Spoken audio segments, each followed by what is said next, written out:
सबसे पहले तो हम एमसीडी को जिम्मेदार ठहराएंगे। The government authorities which are extremely responsible for this incident. The tragic deaths of 3 civil service candidates in the basement of a hazardous coaching center have exposed severe failures in educational regulations and infrastructure design. Coaching centers, often described as death chambers due to their filthy facilities, exorbitant costs, and dangerous conditions, have revealed the government's blatant disregard for safety regulations. In the same, the Supreme Court on Monday issued notice to the centre and the Delhi government and slammed the authorities for failing to regulate coaching centres, calling them death chambers and accusing them of playing with the lives of children. The Supreme Court's criticism of the government points to a broader breakdown in protecting candidates from unscrupulous practices and hazardous environments. Concerning the gravity of the situation, we went to the streets of Delhi to understand the ground reality, students and faculty's concerns, and what they believe could have been done to prevent the tragedy.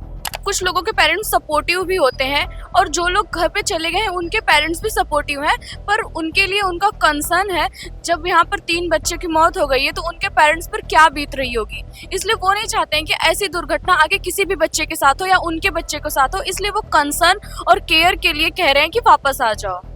तो हमारी सरकार से यही मतलब निवेदन है कि वो हमारे डिमांड को पूरा करे, इन बच्चों को जस्टिस भी मिले और आगे चल के कोई भी ऐसी घटना नहीं होनी चाहिए। मैं कहूँगा अगर एक क्रिमिनल को हम देखते हैं जो दुनिया में सबसे ज़्यादा क्राइम करते हैं उसको फांसी की सजा दी जाती है, लेकिन ये लोग मतलब हम लोग की भी और एमसीडी वालों की भी और जो यहाँ बिल्डिंग का जो जिम्मेदार है इन लोग को भी सोचना चाहिए जो ये बच्चों के साथ जो किए हैं ये पूरा एक दर्दनाक है और ये एक मतलब क्राइम भी बोल सकते हैं क्योंकि इसमें एस्फिक्शियल और मतलब ड्राउनिंग डेथ हुआ है। मुझे मानना यही है अगर इसमें सही से जांच हो मैम, तो क्योंकि इसको जो मतलब कितना भी लाश गए हैं तो अंदर का सीसीटीवी फुटेज भी डिमांड कर रहे हैं हम।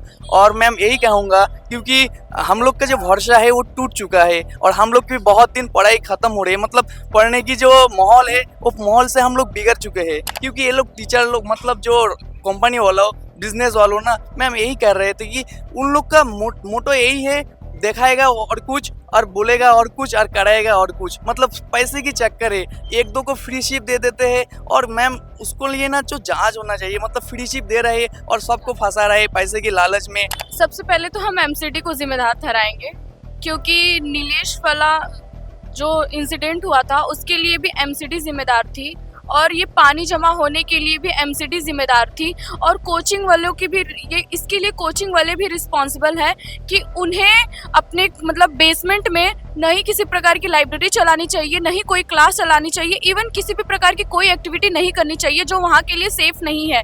और अगर उन्होंने ऐसा किया भी तो एक गेट था वहाँ पे, अगर वहाँ पर दो गेट होते, 3 गेट होते, एक से ज़्यादा होते तो शायद हेल्प मिलती, इससे लोगों को बाहर निकाला जा सकता था, तो इसके लिए वो रिस्पॉन्सिबल है। One has to understand that a business runs under the rules.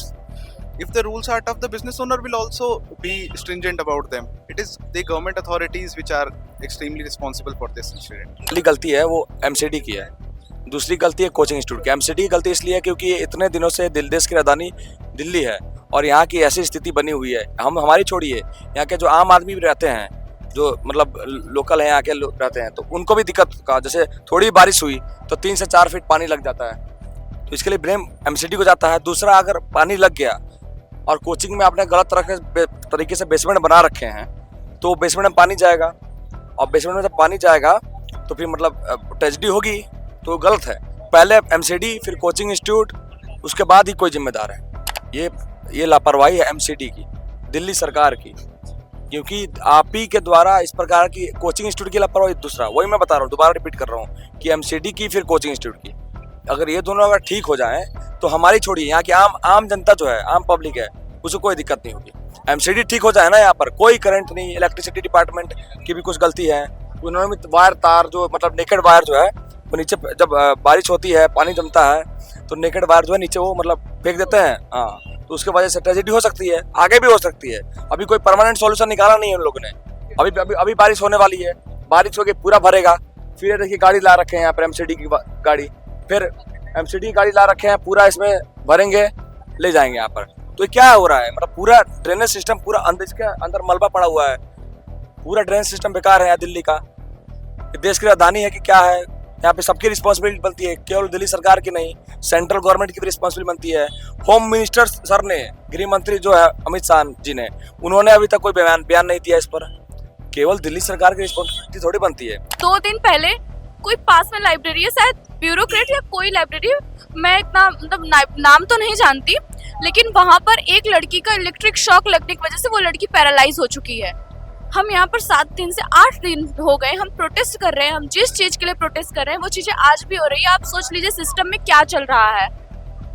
उन्हें ये बात अच्छे से पता है कि ये बच्चे 7 दिन 8 दिन 1 महीने प्रोटेस्ट पे बैठेंगे, उसके बाद जब ये चीजें खत्म हो जाएंगी 1 से 2 महीने बाद फिर से चीजें नॉर्मल हो जाएगी, वापस से वही सब स्टार्ट हो जाएगा। इन्हें इस चीज का कोई डर नहीं है, क्योंकि हम ये कह सकते हैं कि ये पैसे खिला के मुंह बंद करवानों में से ही है। This tragedy has exposed serious lapses in Delhi's educational support systems and infrastructure, raising urgent concerns about government oversight and the role of coaching facilities. Both the government and these private institutions have failed to implement essential reforms or address evident safety hazards, despite multiple warnings and complaints about unsafe conditions and subpar facilities. To prevent serious errors in the future, we must swiftly and comprehensively revamp safety standards and regulatory structures in response to this startling revelation. The Supreme Court's decision might prompt significant improvements, but it also underscores the troubling trend of carelessness and systemic failures. The pressing question remains as the city grapples with the aftermath. Will the authorities and coaching centers reform their practices and prioritize student safety over convenience and profit? Or will they continue to neglect the well-being of students?